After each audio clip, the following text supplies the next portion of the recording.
Le thème, on continue sur le thème. On avait un peu, on n'a pas développé en fait chaque thème qu'on avait dit au début, mais aujourd'hui, on va développer un thème très, très important. On va dire pourquoi. C'est sérieux. C'est sérieux. Non. Et l'ennemi, on sait que lui, elle est comme un lion rugissant autour de nous. C'est ça ce que dit la parole. On doit connaître notre ennemi pour justement avec contre qui est-ce qu'on se bat. Et aussi, qui c'est la gloire, qui est vraiment notre Dieu. Donc, on va commencer aujourd'hui pour le nom de thème. L'orgueil, le territoire ennemi. Hmm, On va développer un peu, on vous a déjà mis un petit peu les thèmes, comprendre la guerre du trône ouais. pour le trône de notre cœur. Et enfin, on va développer ce thème qui devrait nous donner une piqûre de rappel du territoire satanique dans l'âme du croyant. Oh, c'est dur. Ça paraît un titre rigolo, mais vous allez voir que c'est vraiment vrai. Mais c'est intéressant. Ne Alors, t'inquiétez pas parce qu'au début, on peut dire, ouais, ah, mais on va voir. on va On voir. va parler pas mal de l'ennemi, Satan, Lucifer, Belzébuth, comme vous voulez, mais pas pour le glorifier. Hein, c'est que il y a marqué dans 2 Corinthiens 2:11, on l'a pas mis pour ne pas laisser à Satan l'avantage sur nous, car nous n'ignorons pas ses desseins. Il dit, il ne faut pas être bête, il faut savoir quels sont ses desseins. Si on connaît ça, on va pouvoir savoir. Et enfin, 2 Corinthiens 11, 14, 15, Satan lui-même se transforme en ange de lumière. Hmm. On va essayer de discerner qui il est. On ne va pas parler non plus que de lui, Non. mais c'est important. Je ne sais pas si vous savez, mais il y a pas mal de versets, il y en a 86 exactement dans les 4 évangiles, et il y a une seule fois, parce qu'on va parler beaucoup du cœur, une seule fois où Jésus va parler de son cœur. Pour ceux que vous connaissez quel passage. Le cœur de Jésus. La seule fois où il parle, c'est lui-même. C'est bien, il s'écrit lui-même, donc c'est bien. Même si en regardant les actions de Jésus, tout ce qu'on voit faire, ses paroles, ses attitudes, on peut un peu deviner comment est son cœur quand même. Hein. On voit pas de. Hmm. C'est pas trop une surprise, mais enfin, en tout cas, la seule fois où il définit ça, c'est dans Matthieu 11, 29. Il dit donc il parle de lui-même, je suis doux et humble de cœur. Intéressant. On voit le contraste avec ce qui est dit dans les passages qui parlent de Satan, donc notamment Ézéchiel et Isaïe. Hein, vous connaissez ces passages-là, 28 et Isaïe 14. 14, oui. Son cœur est défini différemment. Ton cœur s'est élevé, et tu disais dans mon cœur, je monterai. On voit quand même une sacrée différence. Vous avez fait deux cœurs, deux destins. Vous avez vu que Jésus et Satan n'ont pas eu le même destin quand même. Hein. Très différent. Donc le cœur du Fils versus le cœur de l'ennemi, un cœur doux et un autre, un cœur carapacé avec des trucs qui piquent, avec assez fort quand même. Hein. Donc c'est intéressant de voir quelque chose, et ça va permettre de développer le thème d'aujourd'hui. Il faut savoir que Satan donc, était appelé Lucifer. Hein. Alors avant sa chute, on l'appelait Lucifer. Hein. On l'appelle Satan qu'après sa chute. Donc ça veut dire la belle lumière. Hein. Donc c'était un des trois êtres célestes les plus connus. Il y en a certainement d'autres, mais ceux qui sont mentionnés dans la Bible, c'est lui, Michel et Gabriel, les archanges. Donc ils Hmm. étaient trois archanges en fait. Archange, ça veut dire près de la présence de Dieu, très proche quoi.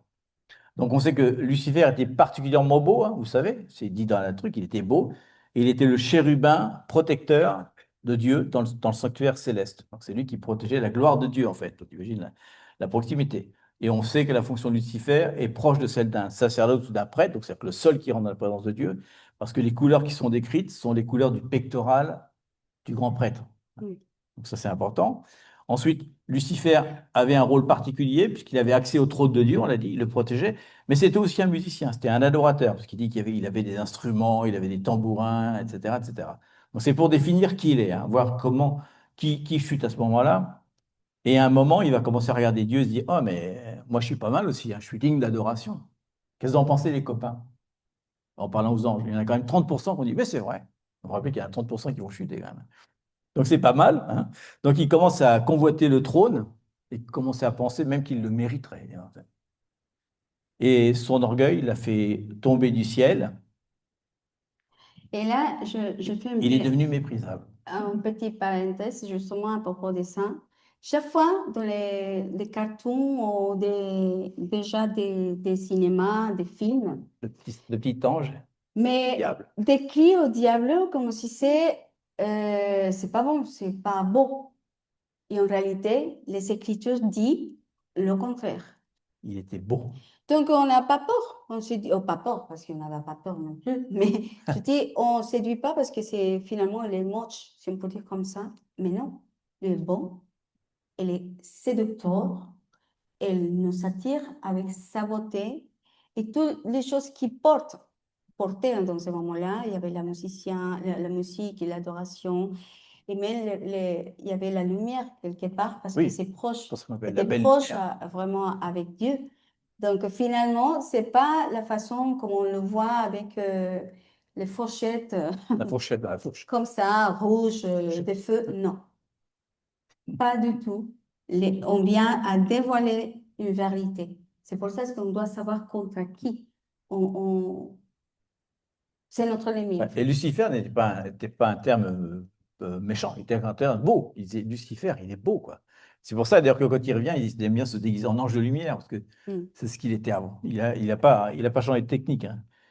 Et enfin, on a une autre slide, où ici l'arbre de la chute, hein. Donc, il Oui, il y était avait ça. origine perfection, il s'élève vers le trône, donc il veut devenir Dieu, et finalement, résultat, une grosse chute. Ça fait mal. Enfin, oui, oui, on vous avez vu dire que dans Satan, quand il demande au désert, il lui dit adore-moi. Donc, adore-moi, ça veut dire sur le trône, hein. Et on sait que l'obsession de l'antéchrist, hein, c'est pas une coïncidence que c'est l'antéchrist qui va être manipulé par Satan. Il va vouloir s'asseoir sur le trône de Dieu, à nouveau. Bon. Même chute, hein, vous avez vu qu'à la fin, Satan et l'antéchrist sont tous les deux précipités dans le lac de feu. Donc, on a un bis repetitum qui va se passer pendant les années qui vont venir. Donc, on va voir vraiment l'influence satanique, hein.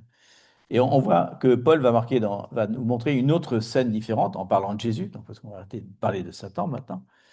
On va lire ce texte-là, qui est Philippiens 2, 5 à 11. J'espère que c'est ici pour vous. Et il y a marqué ayez en vous les sentiments qui étaient aussi en Jésus-Christ, lequel, existant en forme de Dieu, n'a pas considéré comme une proie à saisir d'être égal à Dieu. Mais il s'est dépouillé lui-même, prenant la forme du serviteur, devenant semblable aux hommes. Et reconnu comme homme, il s'est humilié lui-même, devenant obéissant jusqu'à la mort, même la mort sur la croix. C'est pourquoi Dieu l'a souverainement élevé et lui a donné le nom qui est au-dessus de tout don, afin qu'au nom de Jésus, tout genou fléchisse dans les cieux et sur la terre et sous la terre, et que toute langue confesse que Jésus-Christ est Seigneur à la gloire de Dieu le Père. Donc on voit exactement l'inverse, hein. Il vient de Dieu, il s'humilie et du coup, il est exalté. Mm. Alors, on a deux chemins opposés, hein, vous voyez, on vient d'en citer deux, vraiment très opposés, hein, c'est carrément l'inverse même. On voit que Satan était obsédé par la possession d'un trône qui ne lui appartenait pas, incroyable, et Christ décide volontairement de renoncer au trône qui lui appartenait. C'est vraiment le chemin complètement inverse, hein. Et ensuite, on voit que Satan a instigé une rébellion à cause de sa propre exaltation, et que Christ lui s'est humilié volontairement à cause de son amour pour l'humanité. Donc on voit deux choses. Satan obsédé par le trône et Christ qui renonce à son trône. Toujours deux choses complètement différentes. Et on va voir l'application après pratique, bien sûr. Et tout ça pour dire, la vraie grandeur descend. Mm. Donc vous voyez la différence du chemin, il se dépouille, il descend à la croix et après il est exalté. Mais ce qui est quand même fort de penser ça, c'est il est quand même terrible de penser que, on va être un peu plus pratique, on peut être si proche de la gloire de Jésus, du trône de l'adoration même, servir dans sa présence, et qu'il est facile de développer un orgueil dans son cœur. Comme l'esprit de Satan peut s'infiltrer dans nos cœurs. On voulait parler un peu de la guerre des trônes Oui, des adorateurs, justement. c'est pour ça que quand on parle de guerre du trône, c'est ça, l'adoration, c'est la plus forte. Et en fait, pour l'humanité même, déjà. Et nous, enfin, c'est pour ça que on a remarqué, on est vraiment tous des sacrificateurs.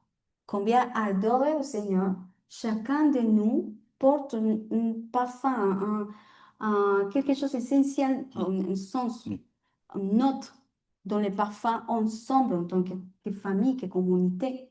Et des fois, on attend que les musiciens commencent comment, à prendre le feu avec si nous, à voir si nous, on peut rentrer. C'est une décision personnelle de rentrer dans l'adoration du Seigneur. C'est un appel pour tous. C'est pas pour les adorateurs. Pourquoi? Parce que justement, on voit aujourd'hui le trône des hommes, et je parle surtout des adorateurs, c'est vraiment une ligne très fine pour être exalté à bas, parce que je suis... Alors, quand je chante, il y a quelque chose qui se passe dans l'atmosphère. C'est à cause de moi, de ma voix, de mon instrument. Grâce à moi, il dit. Grâce à moi, À cause. sinon, et vraiment, ça c'est pénible aujourd'hui. On peut voir, mais des prédicateurs, des ministres, plein de choses, on peut substituer la gloire du Seigneur, le trône, parce que c'est une guerre de trône. On l'a vu en Élie. Depuis Élie, il y avait une guerre de trône. Et seulement l'adoration pure, il va faire que la manifestation des dieux, de sa gloire, pour tomber au milieu de nous.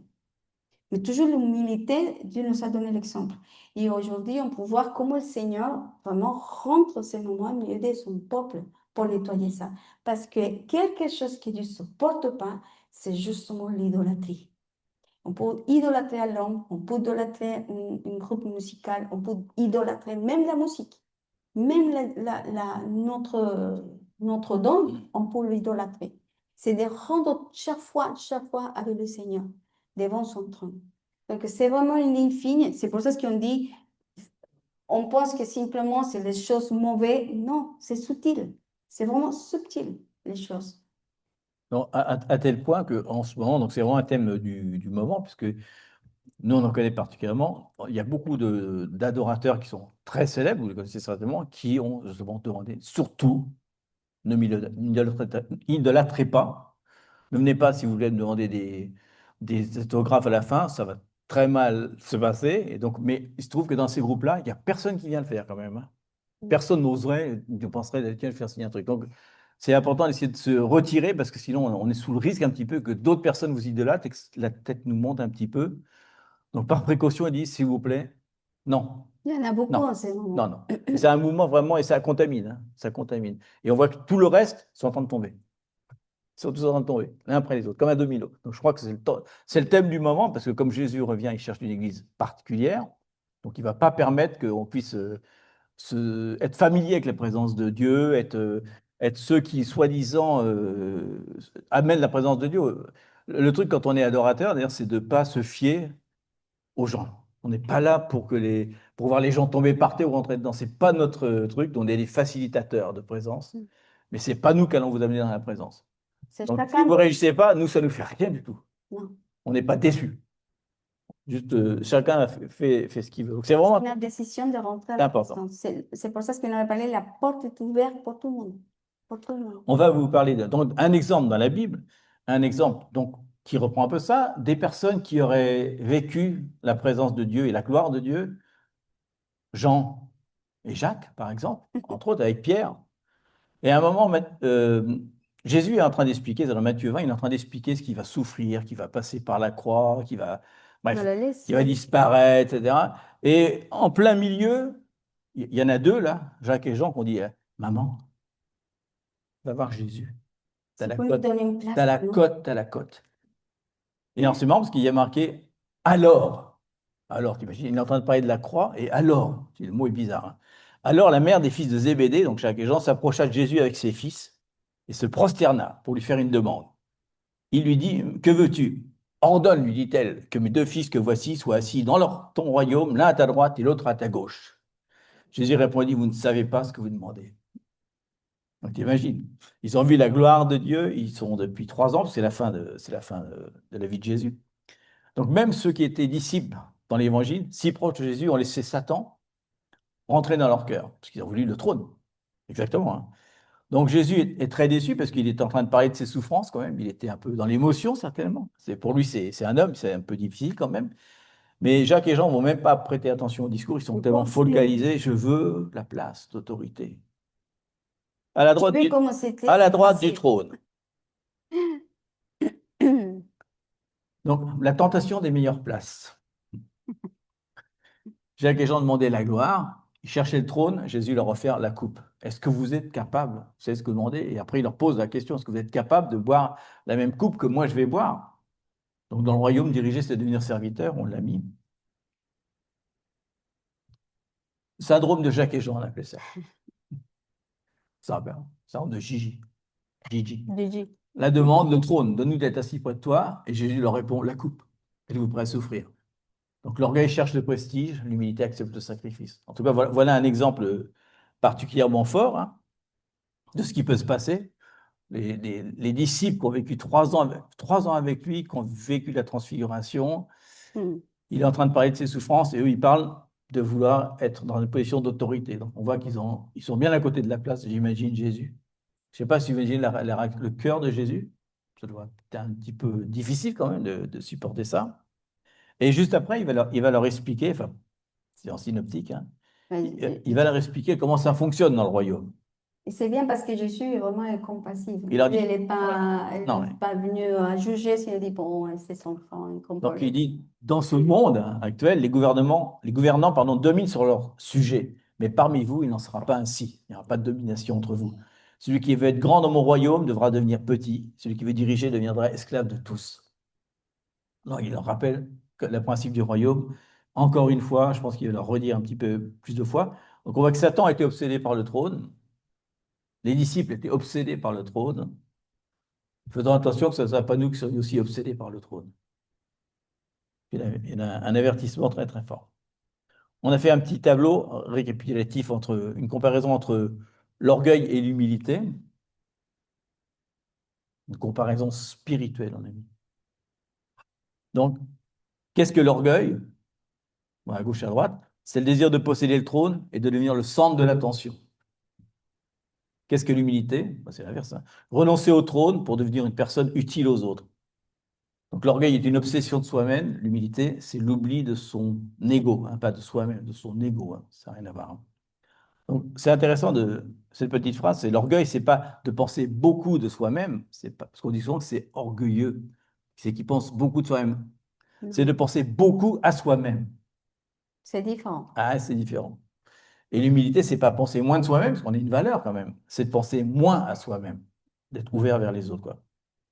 Donc en fait, l'orgueil, ça consiste à avoir le cœur tellement rempli de soi-même qu'il n'y a plus de place pour les autres. Jésus, c'est exactement l'inverse. Il avait vidé son ego pour avoir de la place pour les autres. Donc c'est exactement la différence entre l'orgueil et l'humilité au sens spirituel. Bien sûr, on a déjà partagé d'ailleurs sur l'orgueil, hein, vous avez déjà lu, c'est un peu différent dans la vie de tous les jours, mais dans le sens spirituel, c'est ce qu'il dit. Et on a fait un petit tableau, on appelait ça la géométrie. C'est géométrie, on fait des mathématiques maintenant. La géométrie de l'ego, De Lego. l'orgueil. On va jouer Lego? Non. Pas jouer au Lego. Faut pas jouer avec l'ego d'ailleurs, c'est pas bien. Donc on voit l'orgueil, beaucoup, beaucoup le moi à l'intérieur, l'humilité un petit moi. Et ça fait de la place pour les autres comme ça. Donc l'humilité fait de la place et l'orgueil va étouffer carrément la personne. Euh, je sais pas si non, il n'a pas mis là, donc on va le mettre après, ce cas-là. Et ça, c'est un peu fort ce qu'on va dire. On va revenir à ça après. Ben, voilà ce qui se passe en fait. C'est Parce que le filtre là. on a parlé un petit peu de l'orgueil la fois, quand on a fait le jeûne. Là, c'est un peu différent. Spirituellement, c'est-à-dire que notre orgueil nous associe, on est son associé à l'orgueilleux original. Hmm. On est d'accord avec l'orgueilleux original. Donc, c'est pour ça qu'on dit ça tout à l'heure. L'orgueil dans notre place, c'est quoi? C'est un territoire satanique. L'orgueil n'est pas seulement une attitude, on pourrait penser que c'est une attitude, en fait, c'est un lien spirituel. Donc, réellement, l'orgueilleux a un territoire satanique en lui.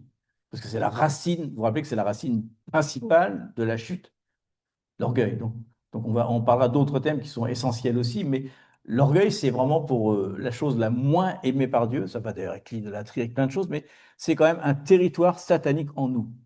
Donc ça devrait quand même nous inciter un petit peu à faire attention quand même, à faire vraiment beaucoup attention même. Si on est d'accord. Je suis d'accord. Et on va voir après comment on peut distinguer les symptômes de l'orgueil dans la vie réelle. On a mis ici l'orgueil relie l'homme à la même condamnation que le diable. En fait, c'est un extrait, je peux vous lire maintenant d'ailleurs. Ah oui, on a vu ça. On a rappelé, on a parlé de l'agneau qui était sur nous, et que quand Dieu nous sentait, il sentait l'agneau. Donc, c'est-à-dire que là, tu sens Satan, quoi. Ça sent le feu, quoi, ça sent le soufre. Si on laisse grandir L'orgueil. l'orgueil, évidemment. T'imagines, c'est-à-dire que Dieu te regarde différemment quand même. Donc la phrase de 1 Timothée 3,6, c'était quand il donne des responsabilités, il dit, il ne faut pas que ce soit, il ne faut pas nommer un nouveau converti, un néophyte, quoi, de peur qu'enflé d'orgueil, il ne tombe sous le jugement du diable. Enfin, ça veut dire que les néophytes peuvent s'enorgueillir rapidement de leur position qu'on leur donne, et alors du coup ils sont condamnés. C'est pour ça qu'il faut éprouver les esprits et le caractère avant de donner une position d'autorité dans une église, par exemple.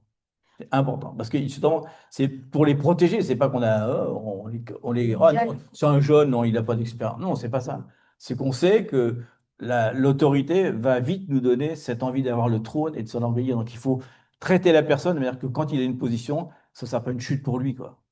Ça, c'est vraiment important. Et surtout, Il n'y a pas d'infiltration, quoi. c'est intéressant ça parce que il y a des dons et talents que c'est l'Esprit de Dieu qui nous a donnés. C'est bien de l'Esprit. Et des fois, on peut tomber, ben, on a vécu cette expérience, ça fait des années, on est tombé sur les dons et les talents parce que c'est facile. Mais en même temps, le caractère, c'est plus important. Il y a une phrase que toujours le pasteur nous enseignait depuis le début, tout le temps, il nous le répète, il nous le répète. Il nous dit, le don et le talent ouvrent la porte, mais le caractère la ferme. Et ça, c'est vrai. Donc, plus que le don, plus que les talents que nous, on peut avoir, c'est le caractère. Le caractère, on dit, être déçu, la maturité, la patience, la fidélité, tout ça compte sur la formation du caractère devant le Seigneur. C'est pour ça que si on voit clairement dans enfin, la maman de Jacques Jean, Jacques et Jean. Jacques et Jean, Jacques et John. ils sont venus, enfin, ils sont des bébés spirituels. Donc, fait eux, ils sont pensés vraiment à un état d'autorité au lieu de dire, bon, je dois traverser quand même un chemin. Et en plus, c'est dur parce qu'il parle qu'il va mourir, donc il dit, bon, plus qu'il va mourir, Et donc, ben, il qui faut va, que j'aille, qui va prendre l'autorité.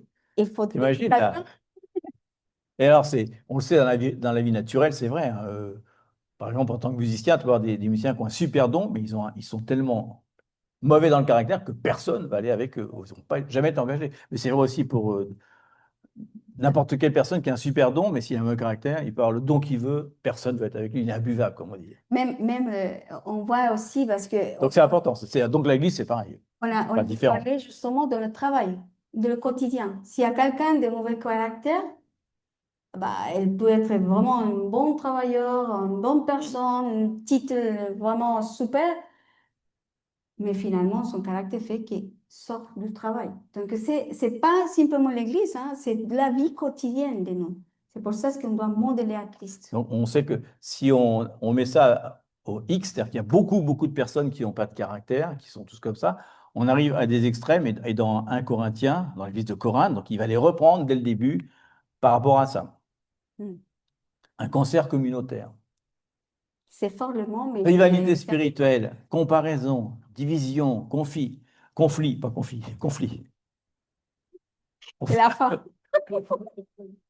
C'est le chat. C'est le jeu. Désolé, il faut couper.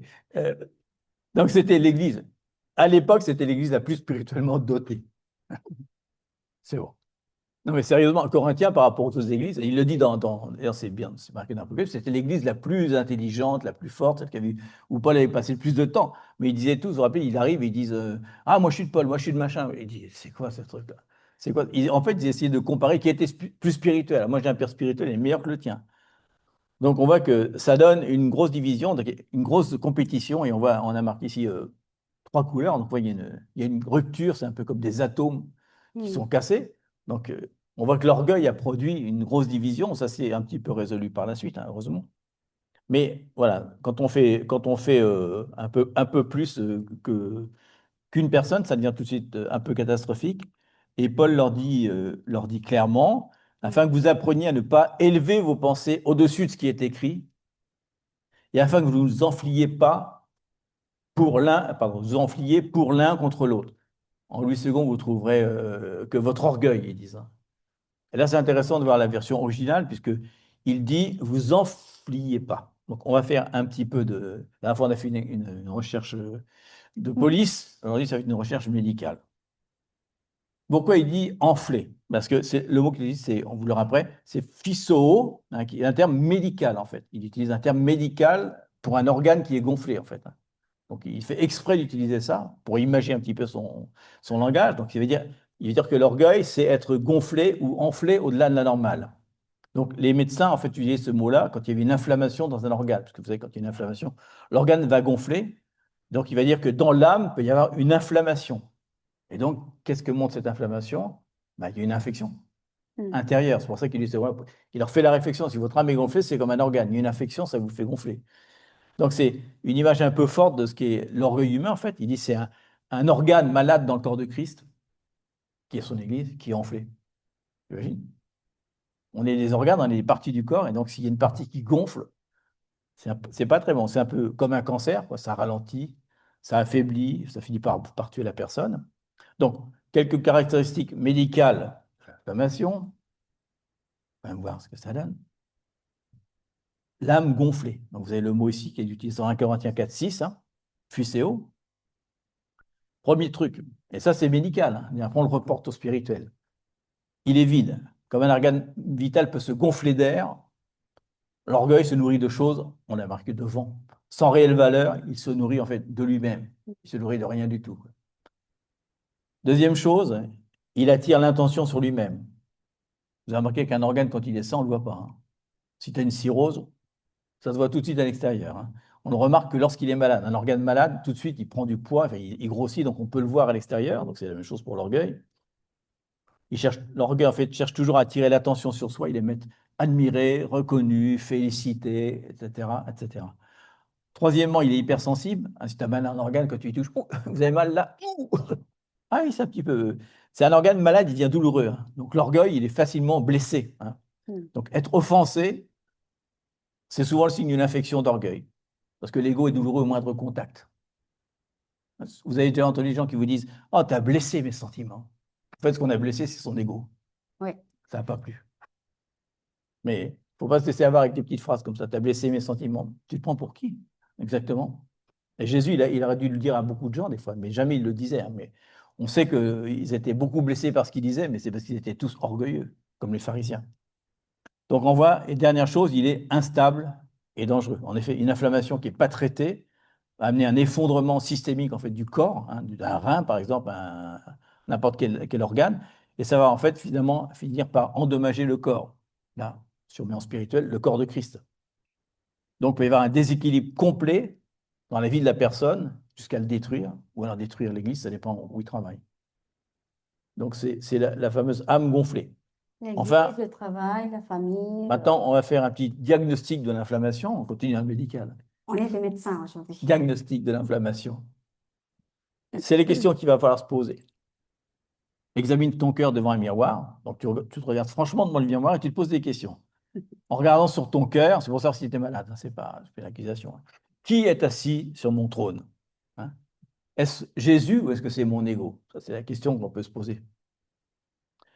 Les symptômes, bien sûr, c'est à quoi on passe son temps, qu'est-ce qu'on regarde, qu'est-ce qu'on fait, etc. Ça permet de savoir qui dirige un petit peu.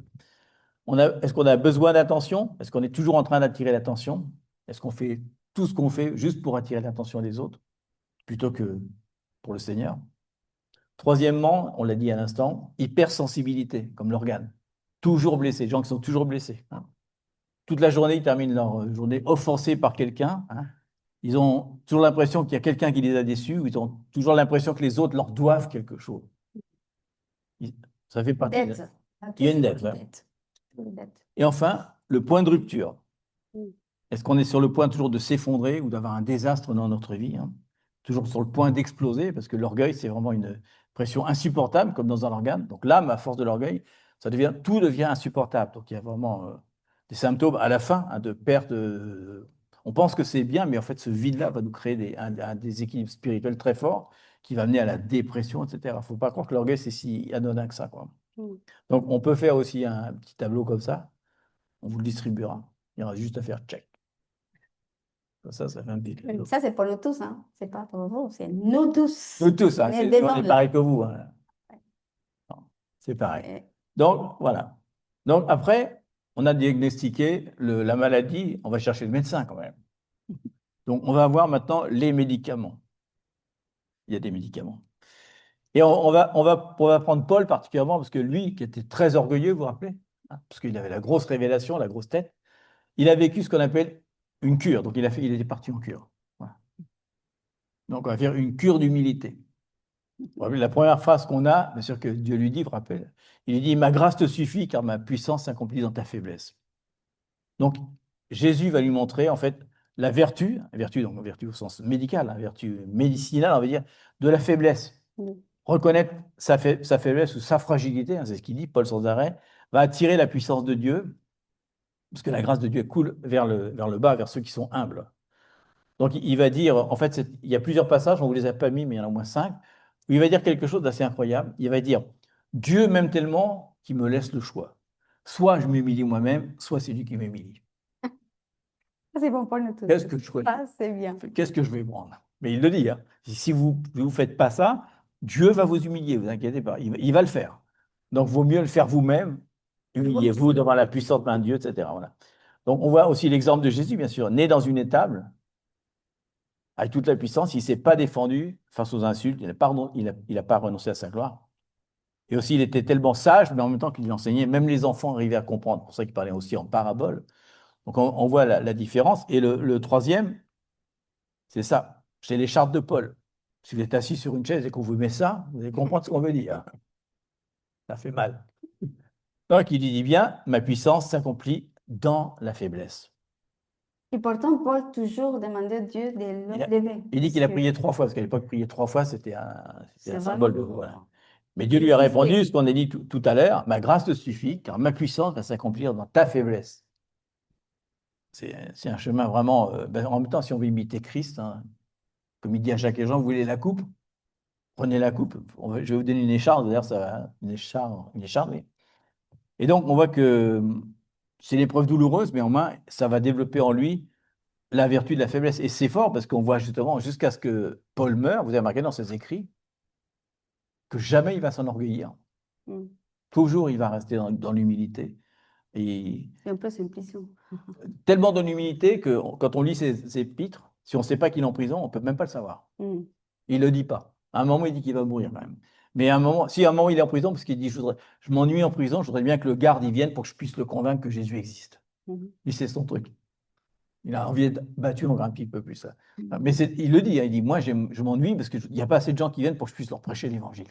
Mhm. Donc, tu vois à quel point l'humilité, il a compris que, mais en même temps, il est tellement dans la faiblesse qu'il est extrêmement fort.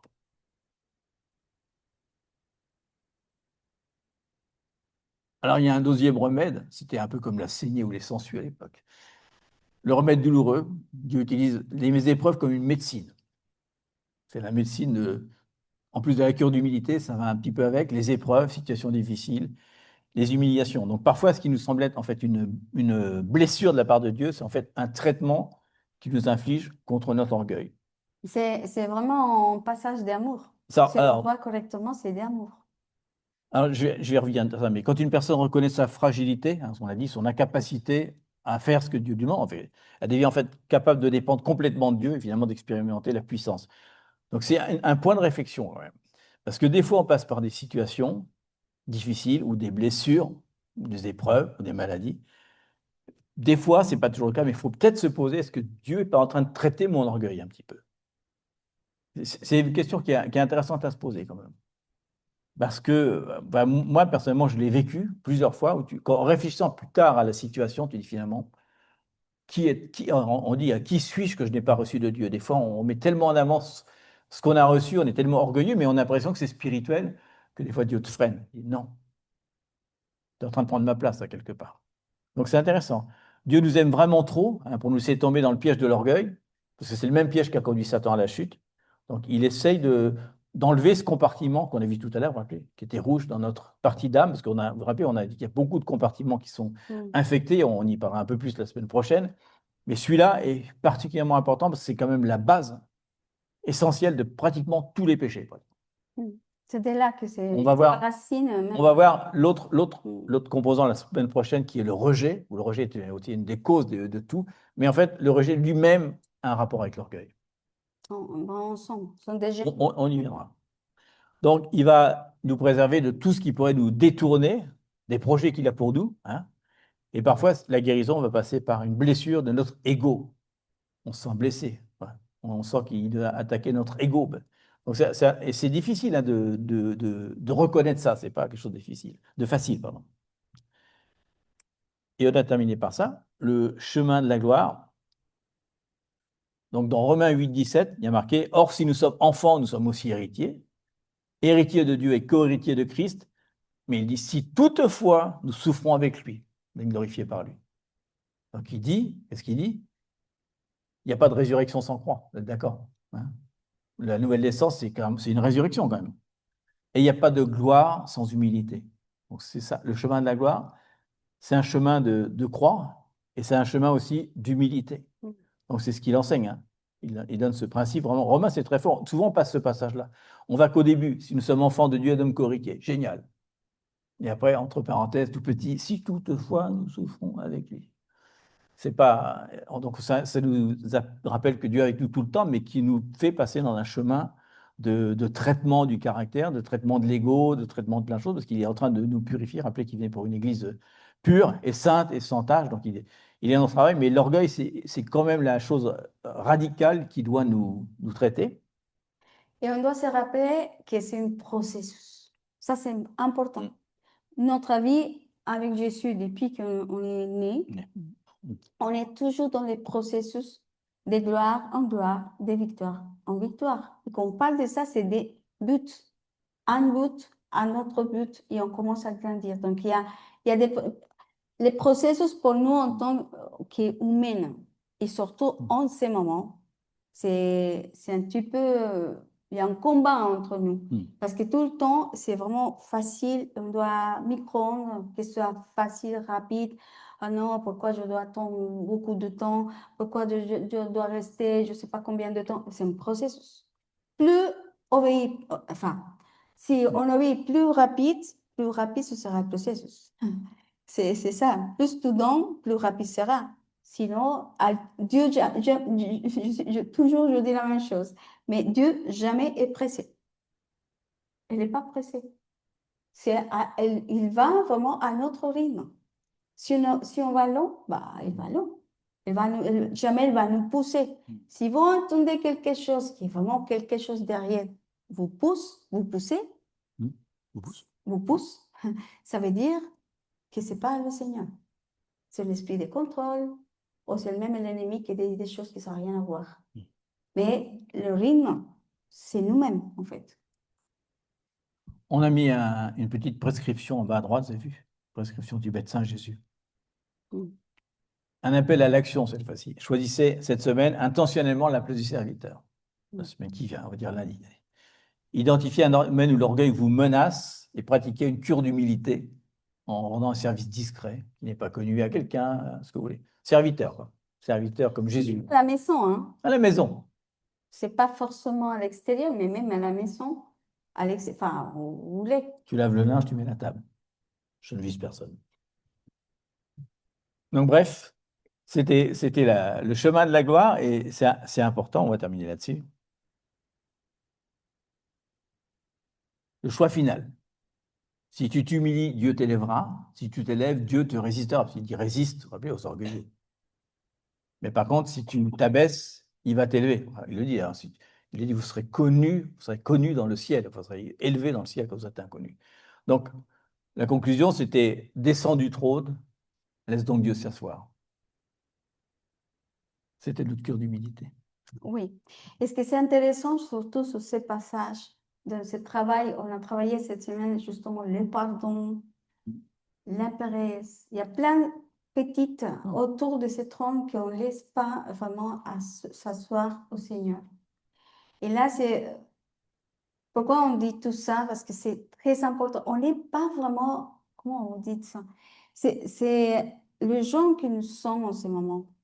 Vraiment, c'est un genre de caractère. Dieu est en train de vraiment pas d'une souffrance, je sais pas comment vous dire, je suis dans le genre. Non, c'est vraiment, on vient même pas survenir contre l'âme et nettoyer l'âme, sinon vraiment le trône, de laisser la place à Dieu s'asseoir dans notre trône, dans nos vies, dans notre cœur. dans notre corps. Pourquoi? Parce que toujours, il y a un combat entre nous. Je ne sais pas, aujourd'hui, je pense qu'on est plus sensible à la voix du Seigneur.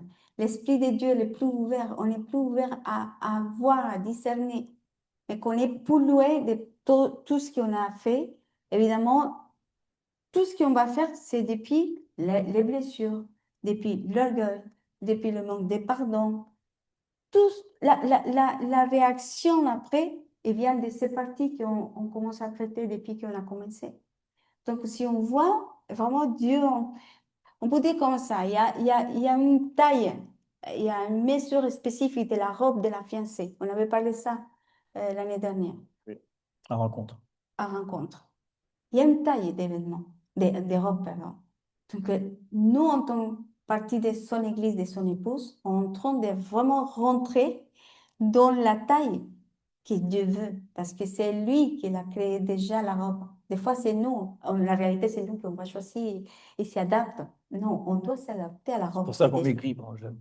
C'est un robe. Mais on va remercier le Seigneur dans ces moments parce que vraiment, c'est quelque chose à la fin. Mm. C'est justement un moment de reconnaissance, de voir que Dieu nous montre la vérité. Et la vérité, ça fait mal des fois. La vérité, c'est pas Des cool, c'est fois, pas souvent, souvent, à peu toujours, allez, près. toujours. Toujours, il y a une confrontation face à face, mais c'est l'amour de papa. Le Seigneur prépare un plan pour l'humanité. Il y a un plan pour la terre, il y a un plan pour les nations. Et vu que si nous réalignons à ces plans, nous nous purifions. Rappelez-vous que c'est pas aujourd'hui et ouf, on sortit tout le monde sain et waouh. Non, c'est un processus. Toujours c'est comme l'oignon. Mais c'est le Seigneur qui travaille. Mais plus on les donne, plus le Seigneur peut travailler en nous. Donc on va prier ensemble et après on va partager quelque chose. Mais on va prier ensemble. On va demander au Seigneur qui vraiment le travail cette semaine en nous. Pas seulement l'orgueil, hein. Mm. Donc, Et on continue à nous préparer et on continue vraiment avec comment on dit, engagement avec le Seigneur de continuer à nous rassembler à toi, Jésus. Merci pour l'amour, Seigneur. Nous voulons vraiment que cette semaine, tu nous montres vraiment qui est assis sur notre trône, mm. le trône de notre cœur, Seigneur. Merci, Saint-Esprit, parce qu'il y a une promesse dans le psaume 1. C'est qui, si on s'assoit dans la chaise de justice, si on fait notre propre justice, il n'y a pas de bénédiction, que c'est la suite. C'est mis au cours de l'eau, on va avoir des fruits qui jamais s'arrêtent, on va avoir des vers d'or dans nos vies. Mais c'est toi, Seigneur, qui tu dois t'asseoir, Seigneur. Aussi, Seigneur. Seigneur, merci parce que tout ce qu'on reçoit depuis ces 20 jours, là, Seigneur, et on le disait encore, cette nuit, le pardon, c'est un acte d'obéissance, Seigneur, mais renoncer à toute cette personne sur le trône, c'est un acte d'obéissance, c'est-à-dire un acte médical, Seigneur, où on veut être guéri, Seigneur, parce qu'on reconnaît, Seigneur, qu'on est malade, Seigneur, que notre âme est infiltrée, Seigneur, et je pense que plus on est âgé, plus il y a d'infiltration, Seigneur. Il y a beaucoup de choses à rejeter, Seigneur, il y a beaucoup de portes à fermer, il y a beaucoup de chambres à allumer, Seigneur, beaucoup de lumière à donner, Seigneur, parce qu'on ne veut pas marcher avec les ténèbres, on ne veut pas être d'accord avec Satan ou Lucifer, Seigneur, à l'intérieur de nous, Seigneur. Et c'est pour ça, Seigneur, qu'on te remet, Seigneur, nos vies et notre vie complète, Seigneur, tous nos organes, Seigneur, tous les organes. On ne veut pas d'inflammation en nous, Seigneur. On veut vraiment être guéri, Seigneur. Alors apprends-nous vraiment le chemin de l'humilité, Seigneur. Apprends-nous le chemin de la justice, Seigneur. Le chemin, comme tu disais tout à l'heure dans la parole, Seigneur, que de donner de la place pour les autres, Seigneur, de ne pas être égoïste, Seigneur, de faire vraiment ce que, comme toi tu as fait, Seigneur. Tu es venu, Seigneur, pour sauver l'humanité et tu nous as donné ce ministère de réconciliation, Seigneur. de pouvoir aller vers les autres, c'est-à-dire de quitter cette place, Seigneur, qu'on a convoitée, Seigneur, quitte de nous toute jalousie, Seigneur, toute enflure, Seigneur, de notre cerveau, de nos pensées, Seigneur. On veut vraiment s'aligner, Seigneur, avec ton humilité, Seigneur. Mm. Seigneur, merci pour l'exemple que tu as été pour tes disciples, Seigneur, et Oui. ça, et pour nous, Seigneur. C'est comme ça qu'a commencé l'Église, et après, il y a eu un ralentissement parce que justement, ça s'est perdu. Mais nous, on revient, Seigneur, à ce fondement-là, qui est l'humilité, Seigneur. En tout cas, parmi nous, dans notre famille, Seigneur, nous voulons vraiment développer ce trait de caractère qui est à toi, Seigneur. Nous ne voulons pas nous défendre, Seigneur, nous voulons juste reconnaître que c'est toi qui donnes notre identité, Seigneur. Merci, Seigneur, pour cet enseignement qui nous a fortifiés, Seigneur, qui nous a encouragés et mis en garde et exhortés, donc, Mm. pour qu'on puisse aller plus loin avec toi, Seigneur. Mm. Amen. Amen.